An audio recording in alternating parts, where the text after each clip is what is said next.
আমরা এই যে চান টান করে বসে আছি, মা রান্না টান্না করেছে আজকে।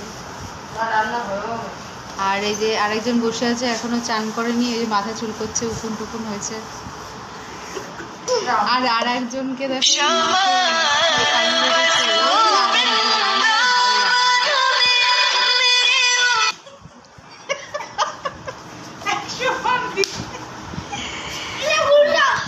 আর এদের দুজনকে দেখো, মানে এদের মানে গরমের মধ্যে যে কি খেলা রে বাবারি।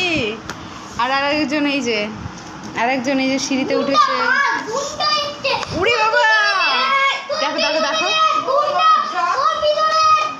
তোর পেছনে গুন্ডা, ওই দেখো মা কুকুর ওড়াচ্ছে। আমরা এখন খেতে বসবো, তো কি কি রান্না হয়েছে পরের ব্লগে দেখাচ্ছি। এই আরেকজন ফোন দিচ্ছে।